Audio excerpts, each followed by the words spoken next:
Welcome back to Backstage. It was almost 2 years ago that floodwaters silenced the sounds of New Orleans. Like countless others, Backstage's own Tom Gregory lost almost everything, and recently we sent Tom back home to see NOLA's rebirth firsthand.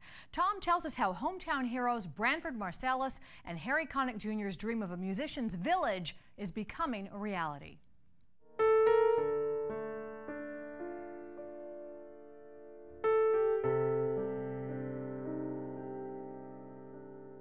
Katrina was a profound event. I mean, it really shook the city up in more ways than one.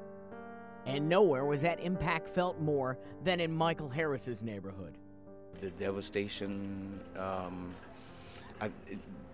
the silence, the absence of laughter, kids playing, no birds. I felt like a stranger in my own land. I hope we never experience anything like that again.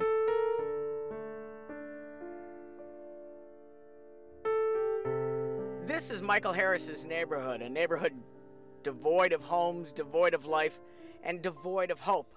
But hope resides in New Orleans. One place you can see it clearly is Musicians Village.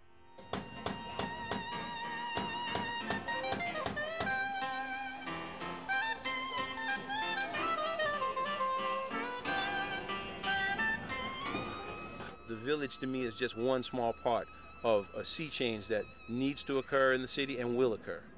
The words can't describe it.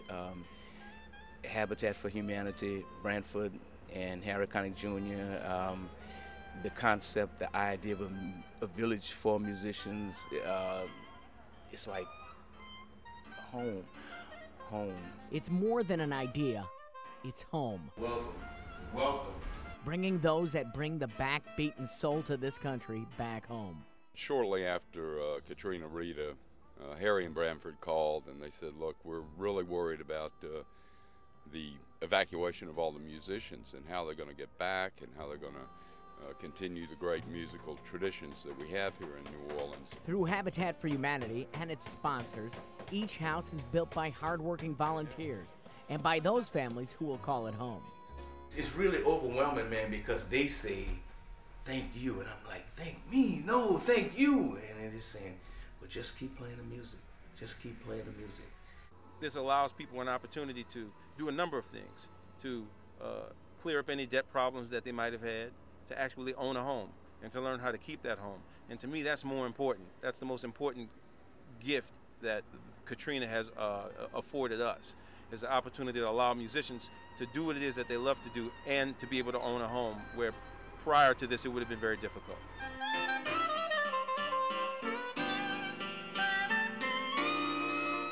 The idea of the Musicians Village came pretty quickly and really was, it just turned out to be a great blessing out of this nightmare.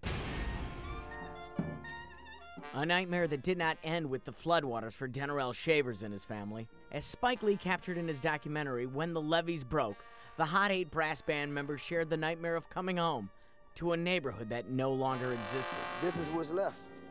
You know, your whole history is just somewhere under a pile of rubble. You might go up a street that you've been going up all your life and get lost because you don't know, where you at. You don't know nothing. I mean, this is a good neighborhood that's gone, man. I mean, gone.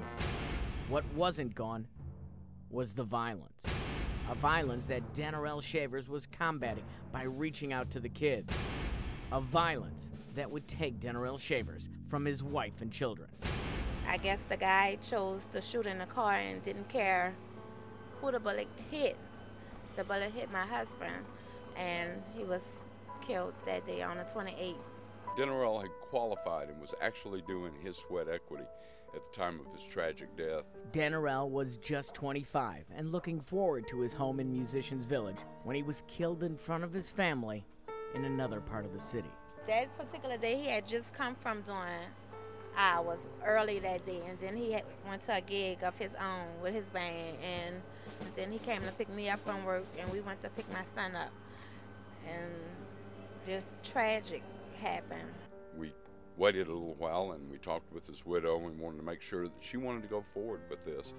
And she made the decision that if that was his vision and his dream, she wanted to fulfill it. They had an L-shaped symbol of the house, and I said, well, I think I want that because it'll give me a symbol of his love.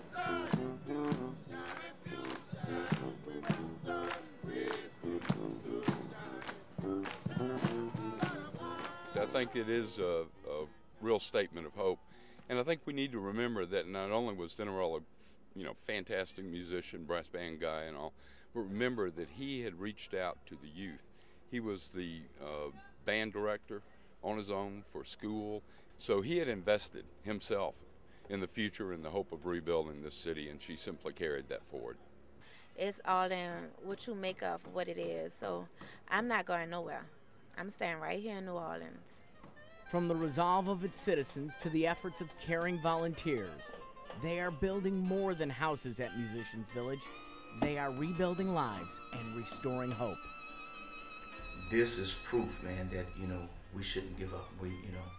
And then to know that the music is appreciated, that this is what I do for a living. That this is my love, this is my passion, and that just makes me want to do it more.